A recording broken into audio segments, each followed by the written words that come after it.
Franchising too soon is like pouring gas on wet wood, all smoke and no fire. This is not what you want.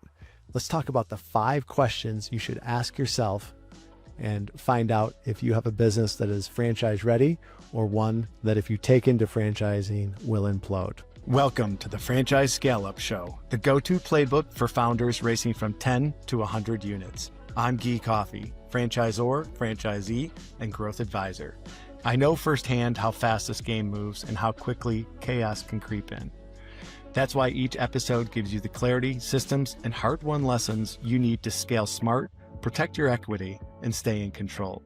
You've got the vision. I'll help you build the infrastructure to match it. Let's dive in. Question number 1, the market demand question. Have you tested this out in multiple markets? If so, great. You're a little bit further ahead than most. If you've only tested it out in one market, it may be that it works well in that market, but it might not go to other markets very well. So you want to test that out, or at least do some research. If you don't have the capital to open multiple corporate units, at least do the research to make sure as much as possible that it's going to fly in those other markets. The takeaway here, if your brand hasn't worked beyond your hometown, franchising may expose you faster than anything else. Okay. Number 2, the unit economics question. This is from the franchisee standpoint of view. So can the franchisee make money fast enough to stick around? The analogy here is the model is a jet. The runway that the jet has to take off on is the cash. Is there enough cash for that jet to get off the ground? If there's not enough cash for that jet to get off the ground, we'll never know if the model works. So the first question every quality franchisee will ask is, how fast can I get my money back? If you can't show that a franchisee can break even and start paying themselves within a reasonable amount of time, obviously it depends on the model and the capital investment, usually 12 to 18 months. If you can't prove that, they're never going to buy in, or worse, they'll fail in your system. They'll run out of money, and that's trouble and headaches for everybody. Financial ruin usually for the franchisee. They're not buying your dream. They're buying math. If your unit profit and loss doesn't show that they can make money within a reasonable amount of time, you are not ready for franchising. Go do the work to get it ready. Number 3, the systems question. Now this comes down to you and as the founder and humility. And just realizing that maybe you are fantastic at this. It's your passion. You know it. You've built it from the ground up. You know how to do everything. You can do everything. You want to do everything. And now you're ready to sell this model to other people. But is it dependent upon your unique skills and abilities, personality, network? Find out. You have to build the systems so that anybody, pretty much anybody, not just anybody, but people that are trained in it can actually run your model. If the business only works when you're in it, it's not ready yet. So don't try it. You have to have the systems in place. Number 4, the founder role question. Now, you might be great at what you're doing, whether that's making the pizzas, creating the menus, doing the work in the field, like whatever the case may be, but your job changes drastically when you decide to become a franchisor. You have a new job. You are no longer Sally, the operator, or John, the operator. You are Sally or John, the founder of a franchise system, and that job is usually completely different. It's a lot of leading, it's a lot of management, it's a lot of sales, and it's where a lot of founders get tripped up. They think they can keep being the operator while they're building the franchise system, and it just doesn't work that way. You have to be ready to transition over 100%, go all in on being the best franchisor you can be. That'll take research, that'll take a lot of conversations. Make sure that you're going through them. I highly recommend conversations, and you will find in franchising that more and more people are willing to share more and more things than you've ever been exposed to before. They will actually answer your questions.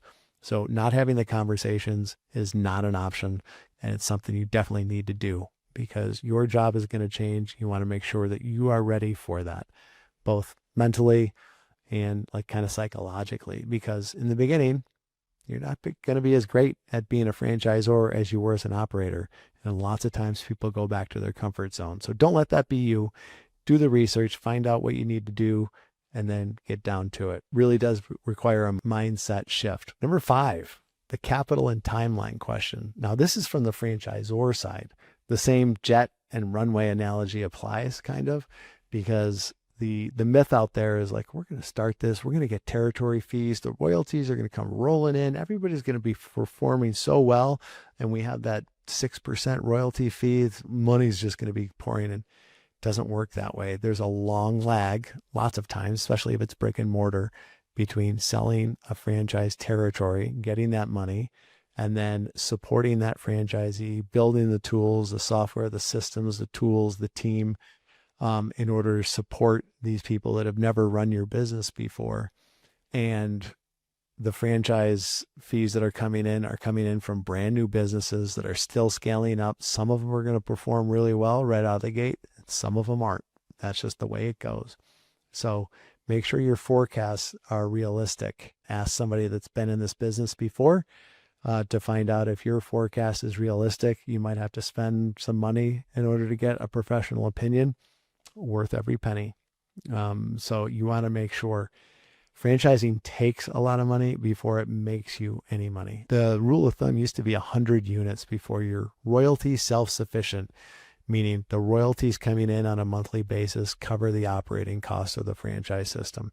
Now I think it's down, depending on the market or the model and things like that, but you can get down to like 50 units depending on things, but that's still a lot of units, and that takes a few years. I'm not talking about territory sold. That can happen really, really quickly, but I'm talking about operating units, throwing off, generating revenue that you are generating your revenue from in terms of the royalty percentage or the flat fee, whatever that might be.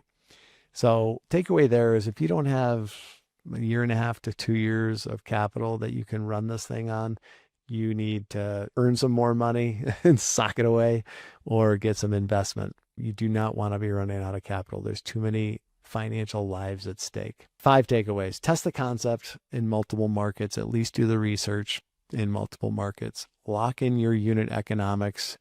Franchisees buy profits, not potential. Build systems that replicate without you.